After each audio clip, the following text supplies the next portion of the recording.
It's Mark Evans, and you're listening to Marketing Spark. I wonder what you're thinking as a content marketer in 2025. It's been just over 2 years since ChatGPT was launched, and for better or worse, AI-generated content has been growing like a weed. According to AI detection startup Originality AI, more than 50% of longer English language posts on LinkedIn are probably created by AI. Meanwhile, many companies are leveraging AI to publish content, even if the quality is at best good enough. To me, it feels like the Wild West. We're in the middle of a content marketing gunfight in which humans are battling robots. And that may be an overly dramatic description, but there's no denying that the content marketing landscape is volatile, unpredictable, and arguably fascinating. To make sense of it all, or at least offer insight into where we're at and where content marketing is heading, I'm excited to have Erin Balsa on Marketing Spark. Erin is a content marketing strategist with House of Bold, which creates bold, high-impact content for B2B startups. And according to her website, she puts the boom in your shakalaka. I think that's the first time that I've used the word shakalaka on the podcast. Welcome to Marketing Spark, Erin. Thanks so much, Mark. Thanks for having me. Let's start with how you got here. Can you walk me through your journey from your early days in marketing to becoming a freelance content marketing strategist at House of Bold? You're currently located in London, but I guess your hometown or your home is in Boston. I started off in college studying marketing at a business school. Unfortunately, for the first year and a half, I didn't take a single marketing class, but they put me through the ringer in terms of macroeconomics and microeconomics and all of these things that I struggled with in really advanced math courses. I was never that strong in math, good enough to get into a good business school, but not good enough to truly excel at these courses. After about a year and a half, and really struggling to have a GPA of about 3.4. It was a struggle. I had to go to the tutoring center all the time. I thought maybe this isn't for me. But at the same time, I was looking at the hundreds and thousands of dollars of debt that I was going to have to pay back. I took a pivot, went to state school, saved a crap ton of money, studied English, which is my real love, writing and reading. And I got my teaching license. So throughout my 20s, I worked in that world. I worked in education. And I worked with children and teenagers who were out of district. So they were in residential programs, facilities, they were incarcerated or at juvenile detention centers. And it was really rewarding and it was a great period of my life. One day I was 30 and I was at the hair salon getting my hair done, flipping through my favorite local city magazine. And I noticed an ad saying they were looking for an assistant editor. And I thought, wow, that's so cool. I had been blogging for fun on the side of my 9 to 5 for about a year. So I just went and I bypassed the normal application instructions. Instead, I sent a link to my personal blog to the managing editor, and she loved it. And I got an interview, took some writing and editing tests, and landed the job. So my real first experience was magazine journalism. Print magazines were if you made a mistake, you could not just hop on to WordPress and correct your mistake. It was there for all to see. And that was a little scary. So for me, making the shift into digital content was actually amazing because it really removed that level of risk. You could always go and quickly edit a mistake. My husband and I got married. He took a job in the city in Boston. So we moved a little bit further up toward the city. I decided to look for a job in the city.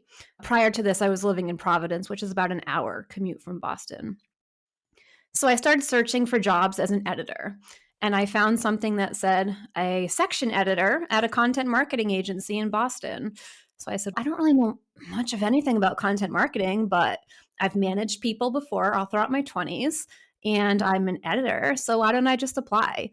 I applied to a job that I was really underqualified for, but they hired me. And I started off by managing a team of 15 full-time content writers and really learning by diving in headfirst, or as they say in the tech world, drinking from the fire hose.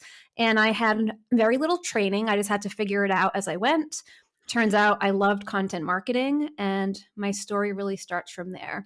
After working for 3.5 years at the agency and working my way up to manage the entire Boston editorial department, I went in-house upon a recommendation from a former colleague at the Predictive Index, a B2B SaaS company. And I there built out the content function, got a few promotions over a couple of years, and ended up there as a marketing director overseeing a team.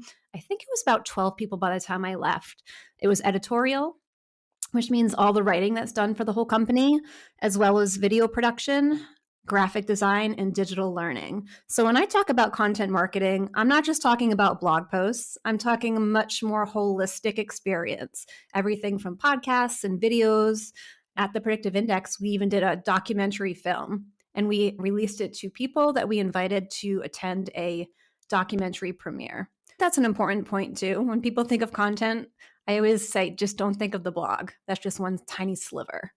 It is interesting when you look at the journey of many marketers. A lot of them never went to school for marketing, never aspired to be marketers, and somehow found themselves as marketers. I was a newspaper journalist for many years. I loved being a reporter. It was a very exciting way to make a living. Never thought of myself going to the dark side of PR or corporate marketing. It seemed not like the right thing to do or the thing that I didn't want to do. Somehow along the way, I fell into the world of marketing. The message here for a lot of people is that you never know where you're going to end up, even if you're on a career path and that's what you want to do. Opportunities arise, you get laid off, someone offers you a job that you never imagined someone would offer you, and away you go. I like your spirit and your willingness to apply for things that you may not be qualified in. You've done really well. That's a great origin story.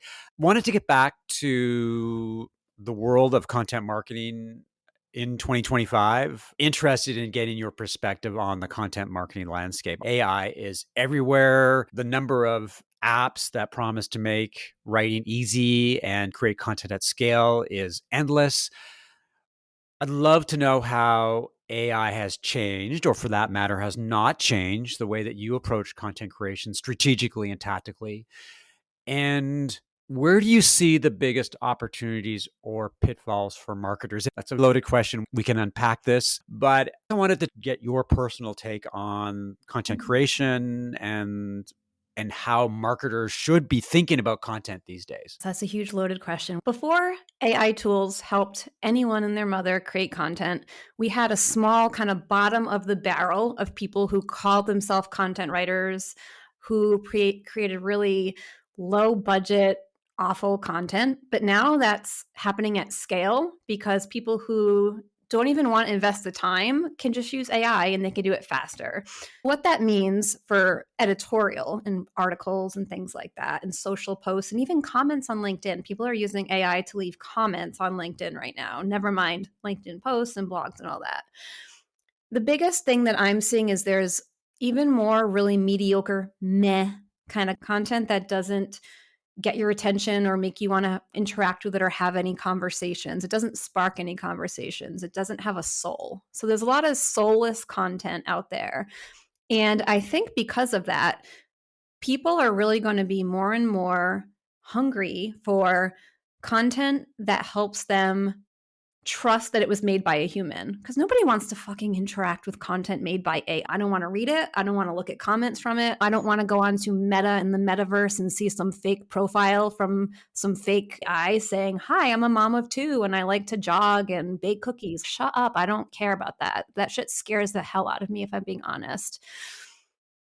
I think that in content marketing, it's going to be important to have faces behind the brand, faces that people believe in, that they think, oh, this person's actually creating this content. I think it's important to be on video because right now we're not at the point where we can deep fake everyone on video yet, thank God. So if Erin Balsa and Mark, we hop on a video or we film a podcast and it's our voice and we're talking, that's far more authentic and people are going to want that more than they would want to just read some blog post by some faceless company and they can't really tell if it was written by a human or Chat GPT or any other of the hundreds of tools that are available to write content. Video is going to be huge. Podcasts will continue to be huge. Seeing people's faces, hearing their voices, as well as in-person events. And there's such an opportunity to use content both in promoting the event, both at the event, and use the event to create more content. So it's like a really easy way to get your content engine humming is doing in-person events. People love them. Yes, they're expensive. Yes, they're a big lift. But when I think of an in-person event, I think of it as like writing a physical book or coming up with a really meaty research report. That's going to be the center, the hub of your content engine for bare minimum a quarter. You're going to be able to squeeze so much juice out of that effort. It becomes really worth it. And it's something that you cannot outsource to AI. I think that is really important. Boy, there's a lot of places I could go with, but I did want to focus on something you said about companies or individuals getting credit for creating human powered content. I've been playing around with the idea that you could differentiate your content by being very clear, bluntly clear, that it was written by a human as opposed to a robot. For Mhm. now, you can tell if AI has written something, whereas that may change. But I'm playing around with the idea that companies and individuals will get bonus points if it's handcrafted as opposed to created by a robot. Whether you have a disclaimer that says this blog post was written by a human, consumers, prospects, customers will look at that content and go, oh, okay, I'm going to reward this company or this individual for doing that, for not using a machine. Do you think that will be something that will resonate and help companies establish a competitive differentiation or a competitive advantage? I don't know if people will believe that. I can go stick a stamp on any piece of content and be like, hey, I wrote it. Nobody really knows for sure. They only know Mhm. if they see my lips moving or they hear my voice or they see me physically at an event or see footage of me leading a presentation or giving a talk at an event. I don't know if they're going to believe a label that's on a blog post or a LinkedIn post saying this was created by a human. I think what is important, that like low hanging fruit for brands, stop labeling your blog posts from the so and so company team. Stop sending your emails from the so and so company email address. While I'm at it, stop using those fake emails. Everyone knows that when you're saying something's coming from the CEO or someone else at the organization, if it's a newsletter, we know the email, we know like the naming conventions of emails. So if you have some weird, wonky email address, or if you're saying that your CEO is writing the email and you're a company over 100 employees, that's just so fake and people can read right through that. So authenticity rules, even if it's someone who's more like junior on your marketing team and you're sending the email from that person. That's way better and much more believable than having your CEO of a 100-person company in their fake email address sending a newsletter. People see through that. Stop doing that and attribute your blog to actual people at your company. The other angle that I wanted to explore is video versus copy. You and I are wordsmiths. We've been doing this for a long time. I suspect you love words as much as I do. But as we move forward in this AI world, I want to pick up on your comment about video creation and whether every single piece of content or most pieces of content that we create should be accompanied by video so that we can actually validate or authenticate the fact that you created this content and people, it's believability. People will look at that content and go, oh, Erin created that because there's a Mm. video. Do you think that copy text should be accompanied by video in some way, shape, or form just to make sure that there's an authenticity label associated with it? I don't know. I never like to make blanket recommendations like that. I think it really depends on who the person is creating the content. So you can build up a lot of trust over time so that you don't have to do that if you don't want to. I know a lot of people who have a lot of trust. They've built a big audience through their hard work and their dedication. If they write a post or a blog, people are going to believe that it's them. They don't need to also make a video. That just might not be worth their time. In terms of a company, I think the same thing is true there, right? So some companies have employees or leaders or subject matter experts who have built a reputation. They speak at conferences. These are people who are active online. So I don't think they do have to get in a video every single time because they've already put in the work. They have that trust equity built up, and I don't think they need to do it. Now, if I am taking a brand new startup who maybe they don't even have product market fit, or maybe they just found it, but they're still really early in their journey and they don't have any really known people who are on stage or on podcasts or creating content on LinkedIn, I think that's not a bad idea, honestly. I Hmm. think that it helps people not only trust that this person is not just outsourcing these blogs to some random agency. This person's sitting down and sharing their experience and taking the time to educate the audience. And the more you see someone's face and hear their voice, the relationship really does build. And it's funny, for the first year or two that I went on a bunch of podcasts, I used to do so many. I barely do them anymore, but I used to do so many. And when someone would finally meet me for a coffee chat or for a discovery call, they would be like really excited to meet me because they're like, oh my God, I've been listening to you on podcasts, or I feel like I know you. So people say, oh, podcast, it's not worth the effort because a lot of times they don't result in business. It's a relationship game, right? So, yeah, Hmm. that person might not hire you who listens to your podcast, but guess what? They're going to trust you. They're really going to like you. They're going to see you as almost a friend or a mentor. And when someone in their circle asks, hey, does anyone know who I can hire for X thing? Or hey, does anyone know what tool I can use to help me accomplish X goal? They're going to immediately think of you, their trusted friend and guide and mentor, and they're going to recommend you. So I think that the voice and the face is really important if you haven't yet put in the time to build up that trust equity. It is an interesting comment about podcasting because I'm always surprised because my blog, I love my blog, but it's a labor of love and the audience is relatively small. But I have been to places where people recognize my voice. I've been Yeah, to it's marketing events great. where you're Mark Evans, aren't you? And I go, how do you know that? It's got this 1984 kind of stalking thing that's Yeah. going on. But you do make a really interesting point there. Going back to your original question, which obviously had tons of threads that we could pull on about the ability of human powered content to break through the noise. I'm going to be a bit of a devil's advocate, or I'm going to push back in a very polite Canadian way and say that amid this tsunami of content where AI easily allow content at scale, I believe that breaking through with value added, in quotation marks, insightful content that theoretically makes sense, that if your content isn't crappy, but instead it's really great and it's prescriptive and it's content that you can use right away, that makes sense. But how do you get people's attention? How do you break through Mm, the noise? How do you actually get people to discover your content and then consume it? Because I think for a lot of companies, that is such a daunting proposition right now mhm. because we've only got so much time. Everybody's multitasking, complaining that their days are too short. So what are your thoughts and how do you work with your clients to make sure that the content you help them create actually resonates and actually is consumed? Great question. I see it in two parts. First is really the content creation.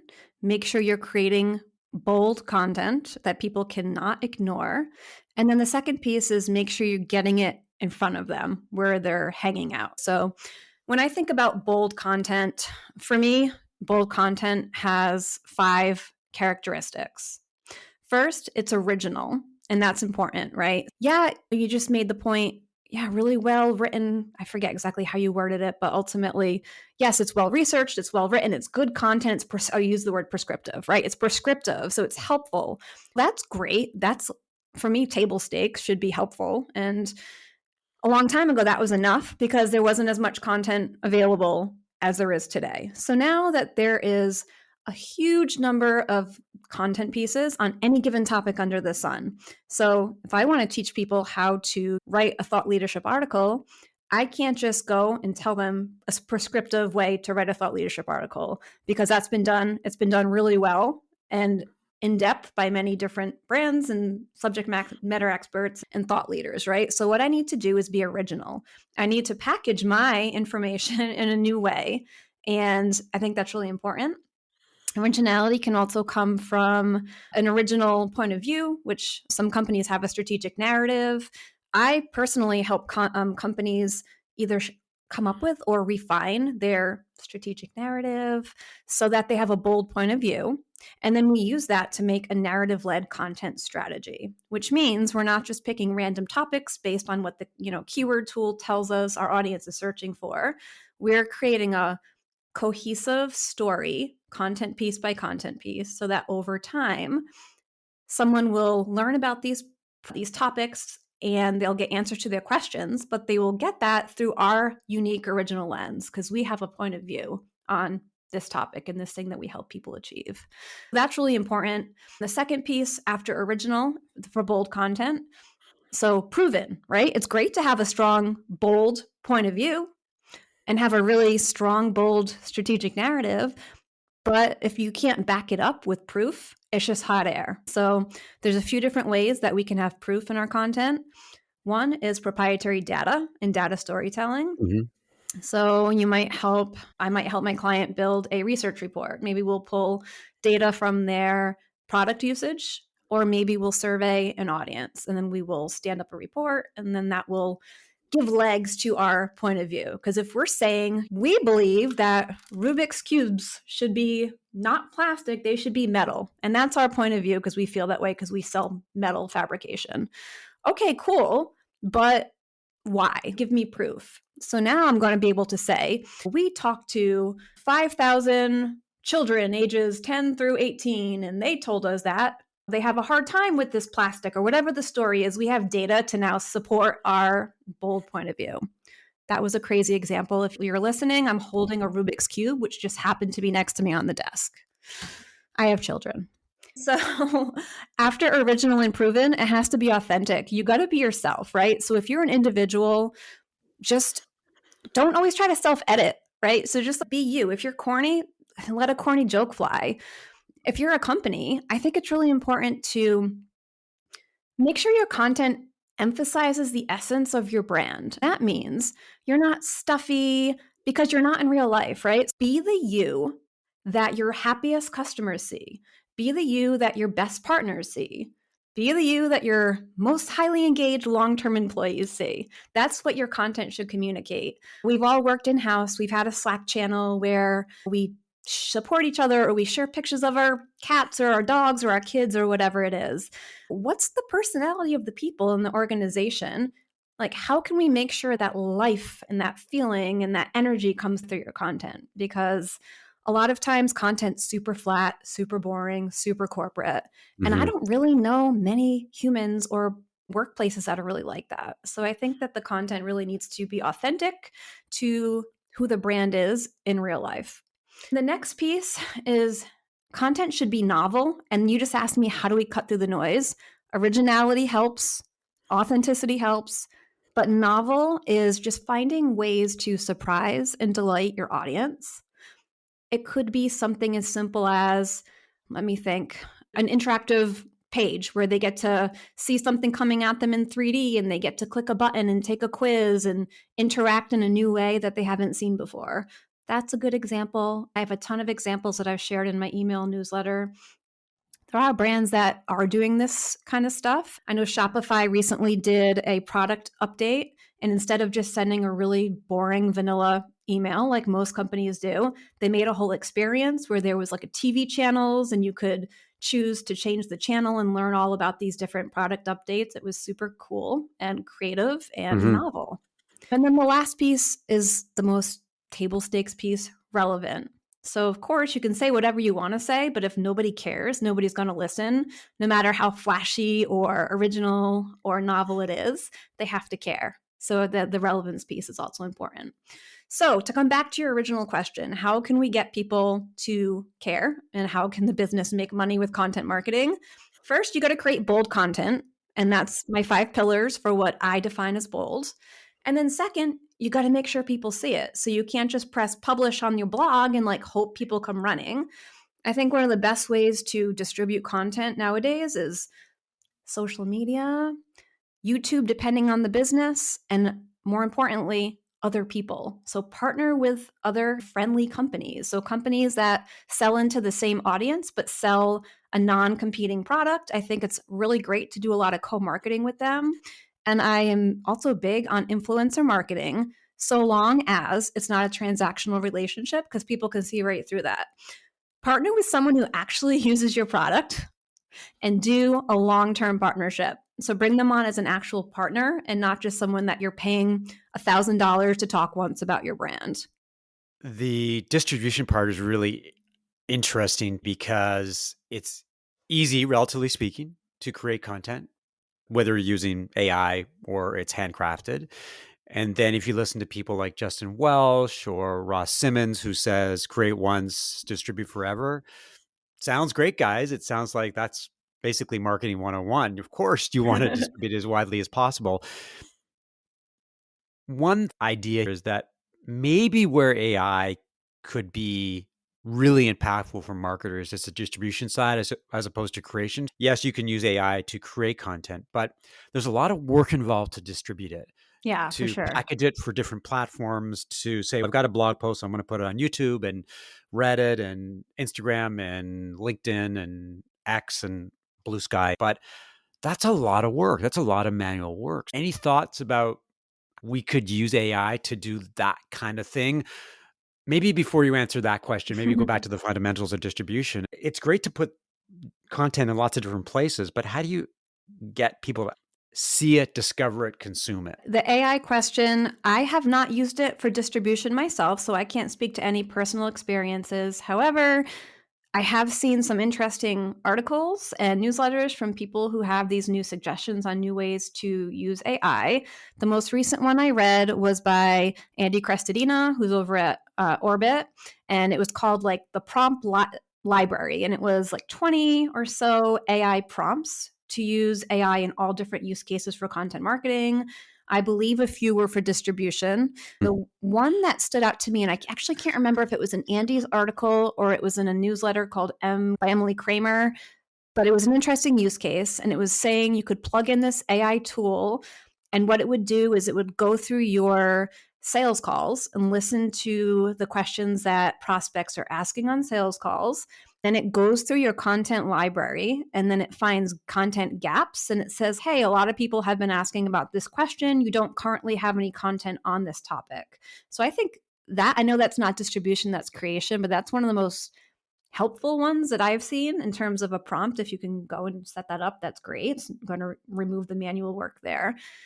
Distribution, yeah, I would say if that's something that you're responsible for outside of the typical stuff, which I am not one that believes in distributing things on 100 platforms. I don't think the average brand needs to be on X and Blue Sky and YouTube and Twitter and Twitch, and I don't think that's necessarily needed for most companies, especially the earlier stage or Series A startups that I work with. Mm-hmm. I typically recommend pick one or two channels and just get really freaking good at those before you try to spread yourself too thin and do a shitty job. And I worry that these AI tools that say, hey, we have the capability of taking your blog post and turning it into a podcast episode, or we can take your blog post and turn it into a carousel for LinkedIn. But how good are you going to do it? Do I actually want to put that out there? It might be better. I might be better off if I don't damage my brand reputation and I just put out one really friggin' good blog post and one really freaking good video that I took the time to make, as opposed to putting out 10 repurposed pieces that some AI made and it's not that freaking good. And it's not interesting to people. It's not bold. It's not novel. Like, why would I do that just to say, oh, I checked the box? For me, that might be checkbox marketing. Like, checkbox, whoops, we did a Twitter thing. Oh, yay, we posted from our company X account. Okay, cool, but does anyone care? I've played around with some tools that could take video from a podcast and auto clip it and magically create these user-friendly, accessible, engaging video clips. And most of the time it doesn't work. They suck. Yeah. That sounds, but I've been on some podcasts and later on they send me an email and they're like, here's your like 3 promotional clips. I don't want to share any of those on LinkedIn. I'm like, really? Out of the whole hour, those are the best 3 clips that you could give me? So I don't know. I agree with your walk before you run approach to marketing channels. The default for a lot of companies, especially early stage companies that are desperate to capture the spotlight, is to be everywhere. And I call that the shotgun approach to marketing. They just believe that if they're on all these channels, then somehow it's a better chance of people discovering them. And my philosophy is it walk before you run. As you say, get really good at 1 or 2 channels. And after you've mastered them, then that's great. Or you could look to embrace another channel. But the idea of trying to be all things to all people definitely doesn't work. An area that I wanted to talk to you about is attribution. And this is obviously gaining a lot of attention over the past year as attribution becomes increasingly more challenging. You work with early stage B2B SaaS companies that every marketing dollar counts. So if they're going to come to you and say, Erin, we need to create some great content so that we can attract and engage prospects and hopefully convert them into customers, they're looking for you to help them create content that makes an impact, as you say on your website.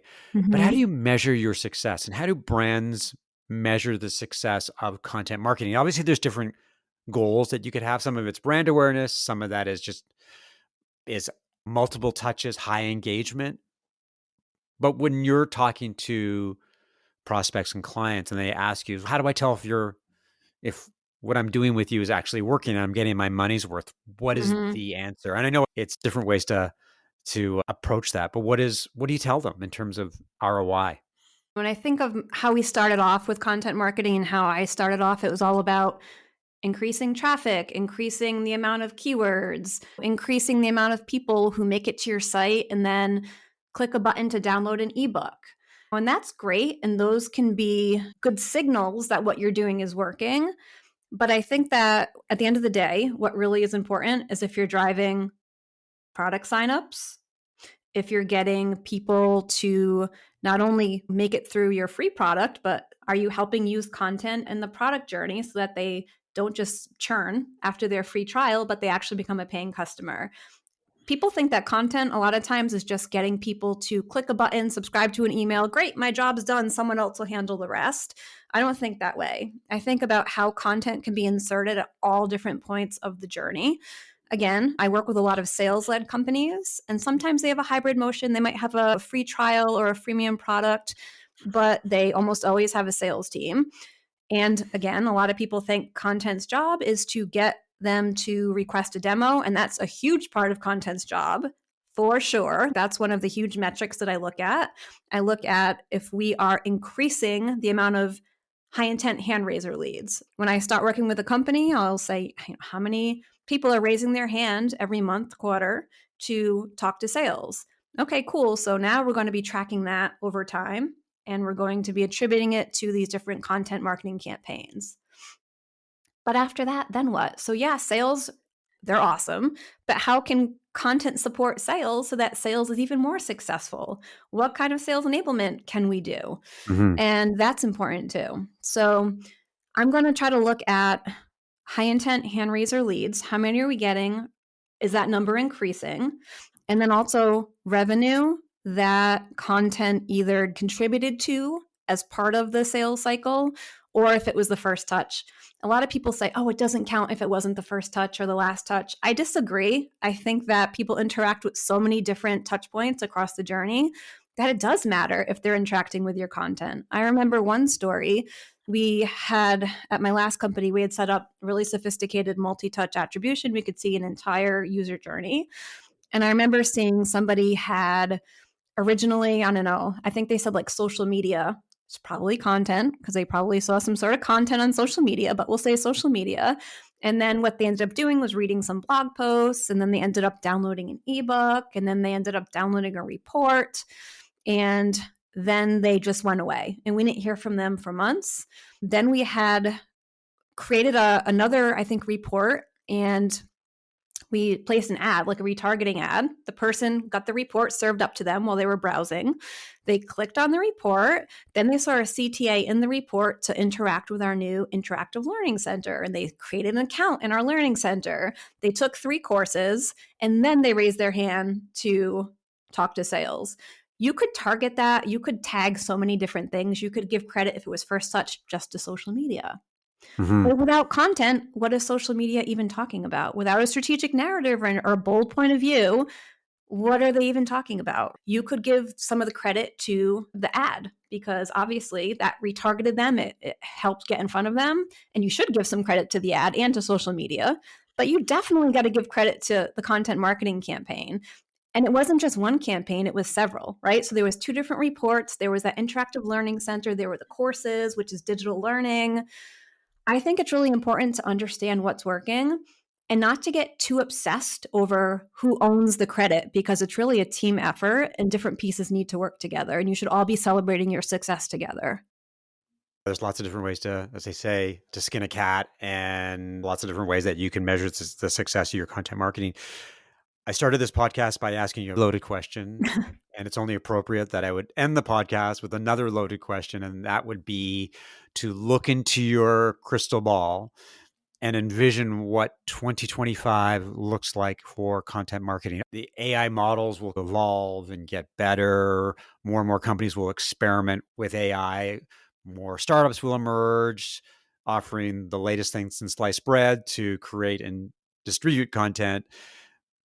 How do you see the landscape unfolding? What are you most excited about? What are you the most afraid or most concerned about? It's funny when I answer this question or I think about other people's answers to this question, I'm living in this kind of tech bubble where a lot of people that I talk to and learn from and read from, they're all in this bubble of B2B SaaS.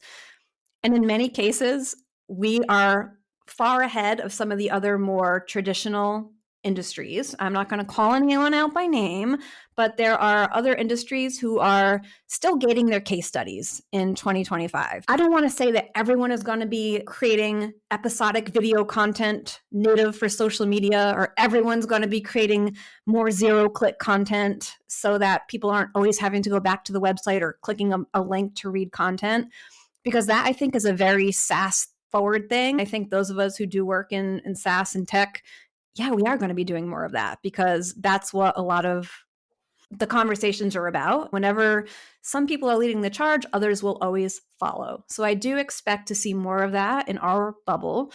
As far as the entire industry, I think that there's going to be a wider adoption of proprietary data storytelling now that more and more people are starting to learn about it. And they're realizing that it's not as scary as they might have thought it was. Because for me, when I first thought about, oh my God, I'm going to create this research report, I need to crunch numbers, this sounds like a lot of work. And it is a lot of work for anyone who's ever done it. It's a lot of work, but it is learnable, it is doable. And out of all the content I create, that's the type that typically drives the biggest business impact. So I think that a lot more companies are going to learn how to create research reports and do data storytelling, not the dry kind. They're going to really do it, and they're going to add some personality, because just because you're talking about data doesn't mean you have to be dry and corporate. You can still have your own brand voice and personality when you do the data storytelling. So I think that might be something that gets more widely adopted. I love your comment about the fact that people like you and we're drinking the Kool-Aid 24/7. And it is interesting. I was doing a workshop on content marketing recently to early stage entrepreneurs. And one of the exercises that I did, it was trying to make an interactive workshop, was to use ChatGPT and come up with a bunch of ideas for content. I said, here's 5 minutes, you can go away. And so after the 5 minutes, I came back and they were blown away. They could not Really? believe that ChatGPT could actually help them do that. And the reality is they didn't use ChatGPT. They weren't using it at all. So it was all new to them. The lesson was that we just think that these are the tools that everybody's using, when in Yeah. fact, a very small, for now, portion of the population is using them to do things like content marketing. So that was just interesting to me. Yeah. Erin, this has been great. Obviously, would love to get your information about what kind of companies should reach out to you? Where can they learn about what you do? And LinkedIn, your blog, your website, your newsletter, obviously. Give us all the details about who should reach out to you and how can they learn more about you. Anyone that's interested in content marketing, and not just blog posts and keywords, people who are really interested in strategic, full funnel content marketing should reach out to me. You don't have to work at any specific type of company, because you can always learn and apply it to your own use case. I think some best practices in marketing, content marketing fundamentals really do apply, regardless of whether or not you're working in SaaS or you're working with sales-led companies. It really doesn't matter. The easiest way to find me is on LinkedIn. And my name is Erin Balsa, like as in balsa wood. I'm the only Erin Balsa on LinkedIn, which is very convenient for me. Yes. Thank you, husband. Great last name.